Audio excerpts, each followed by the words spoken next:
Olá pessoal, tudo bem com vocês?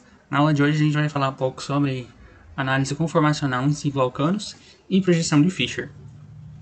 Esses conteúdos eles serão bem úteis para vocês, quando vocês forem interpretar aí as estruturas moleculares, principalmente na bioquímica. Então, quando vocês forem estudar aí, em especial carboidratos, vocês verão aí grande aplicação dessas estruturas e por isso é importante que vocês compreendam hoje, na aula de hoje. Qualquer dúvida, vocês podem enviar no fórum. Vocês já viram anteriormente que o carbono sp3 é aquele carbono que faz as suas 4 ligações simples.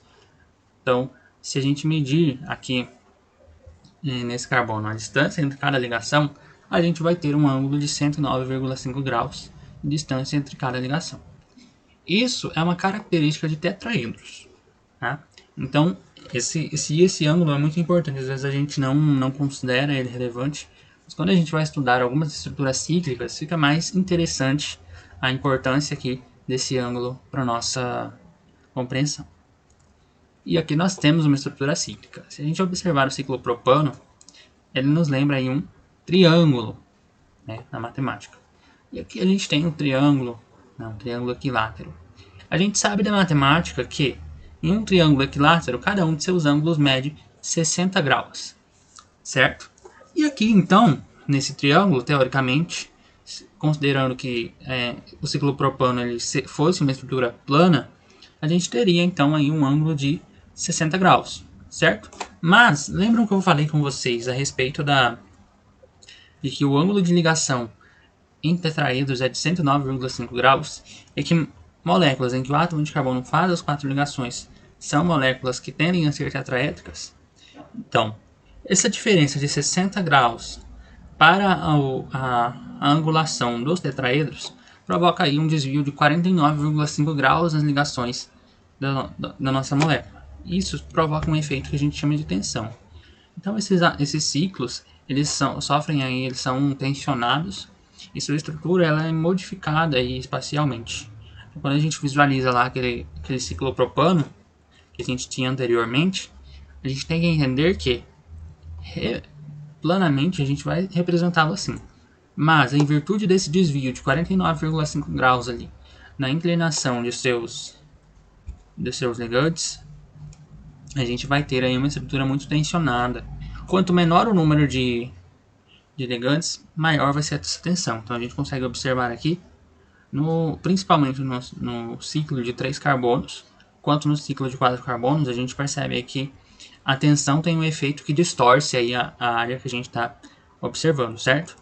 Embora a gente talvez não consiga visualizar muito bem aqui nas demais estruturas, se a gente observar com muita calma, a gente vai verificar que todas essas estruturas aqui, elas têm sim um grau de tensão, um grau de distorção na sua estrutura. E aí quando a gente fala de ciclos, essa tensão que a gente acabou de falar, ela vai provocar aí uma instabilidade nesses ciclos, tá? Então eles normalmente não são tão estáveis como se eles fossem cadeias lineares, justamente por causa dessa tensão que existe dentro dessa estrutura. E aí quando a gente compara a estabilidade desses cicloalcanos, o mais estável é o ciclo hexano, que é um cicloalcano de 6 carbonos.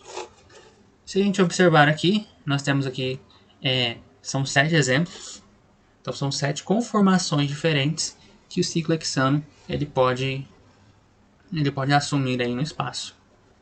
E aqui a gente tem as suas representações desenhadas, sendo que a gente vai considerar para o nosso estudo a forma de cadeira. Então essas duas formas aqui estarão mais presentes, não que as outras não sejam importantes, mas como a gente está trazendo aqui o essencial para vocês, as formas de cadeira elas são mais relevantes para a gente no momento. Mas saibam que existe a forma de meia cadeira, o barco torcido, o barco e as outras e seus equivalentes aí, ok? Por que a gente considera a estrutura de cadeira aí no nosso estudo mais focal? Porque a conformação de cadeira é uma conformação mais estável. Quando a gente compara todas as conformações, a conformação de cadeira é aquela que apresenta maior estabilidade. Então permite para a gente aí uma maior dinâmica para a gente poder compreender a tensão dos ciclos. Aqui a gente tem uma estrutura de cadeira. Então ela é desenhada assim. Tá? Então, se vocês contarem, a gente tem 1, 2, 3, 4, 5, 6 átomos de carbono. Então, é um ciclo hexano. E a gente tem aí duas classificações quanto aos seus ligandes. As ligações axiais são essas ligações que elas estão para cima e para baixo. Então, aqui, olha, vocês observarem, os hidrogênios em rosa estão nas posições axiais. E a gente tem as ligações equatoriais, que são os hidrogênios em preto. O que quer dizer ligações equatoriais? São esses hidrogênios aqui que estão levemente inclinados para cima ou para baixo. E aí, pessoal, quando a gente fala de estrutura química, vocês já entenderam que, principalmente quando a gente fala de conformers, e quando a gente está falando aqui de formas do ciclo hexano, vocês precisam entender que nós estamos falando de conformers de ciclo hexano, essas formas elas se interconvertem entre si. Então, uma forma de cadeira, ela pode se converter aí numa outra forma de cadeira, que é a cadeira torcida, que a gente vai chamar aqui. Então, qual a diferença dessa estrutura? Essa estrutura, essas duas estruturas de cadeira, então a gente tem aqui à esquerda uma estrutura que ela é mais comum, mais usual de cadeira que a gente utiliza, em que o carbono 1 ele é o primeiro carbono à direita acima, e aí vem essa seguinte numeração, acompanhe com o mouse comigo. Carbono 1, 2, 3, 4, 5 e 6. Quando a gente tem uma cadeira torcida, que é como a gente chama, então a gente tem que o carbono, que era o número 1, ele desce para baixo, e as ligações que estavam abaixo, elas sobem. Então vamos lá. Se o carbono 1 ele estava em cima, então ele vai descer. Observem que ele desceu. Carbono 2 ele estava abaixo, ele subiu. Carbono 3 estava um pouco mais acima, ele desceu. Carbono 4 estava aqui embaixo, ele subiu um pouco. Carbono 5 vai ter uma leve descida. E o carbono 6 vai subir para a posição onde estava o carbono 1 anteriormente. Quando a gente tem essa conversão, é importante a gente entender o seguinte, que os ligandes que estavam em axial passam a estar representados então na cadeira torcida na forma equatorial. E quem estava em equatorial, aqui nesse exemplo, passa então à posição axial. Então quem era axial para cima, aqui nesse exemplo, então se tornou também um equatorial inclinado para cima. Aqui nesse exemplo do carbono 1 ainda a gente tinha um equatorial inclinado para baixo, se transformou aqui na cadeira torcida como um axial para baixo. E a partir daí, dessa projeção, surge a projeção de Haworth. O que é a projeção de Haworth, pessoal? Essa projeção ela é muito utilizada principalmente quando a gente vai estudar carboidratos. Tá? Então, quando vocês veem carboidratos, vocês têm aí normalmente a representação nesse tipo de molécula à direita. Mas essa representação ela representa o mesmo composto que a gente tem aqui à esquerda. Qual que é a diferença? Então observem aqui que na projeção de Haworth, que é esse exemplo à direita, a gente tem então um hexágono que ele é desenhado. A gente não tem as inclinações que a gente tem aqui anteriormente na projeção do ciclo alcano. A gente tem um hexágono que ele é desenhado para facilitar aí a nossa compreensão da molécula. Como que a gente vai entender isso aqui então? Observem que aqui a gente tem o carbono 1, 2, 3, 4, 5 e o carbono 6 aqui em cima. E entre o carbono 1 e o carbono 5 a gente tem um átomo de oxigênio. É importante a gente identificar aqui o oxigênio, carbono 1, 2, 3, 4, 5, 6. Então como eu vou transformar aí a minha projeção de ciclo alcano na forma de cadeira em uma projeção de Haworth? Então vocês já viram a posição dos carbonos e é muito simples, pessoal. Vocês vão desenhar primeiramente o hexágono aí, com as ligações em seus respectivos lugares. Quem estava então? E aí não importa se ele é axial ou equatorial. Tá? Aqui na projeção de Haworth, a gente sempre vai escrever as ligações na forma reta, como se elas fossem axial aqui na nossa projeção do ciclo alcano. Então quem estava axial para baixo, por exemplo, continua aqui como uma linha reta para baixo. Então quem estava aqui no carbono 2, a gente tem uma hidroxila ligada na posição equatorial para baixo. Então ela aparece aqui, olha, no carbono 2 também, simplesmente para baixo. No carbono 3, nós tínhamos aqui uma hidroxila ligada na posição equatorial para cima. Então a gente só levanta essa ligação para cima.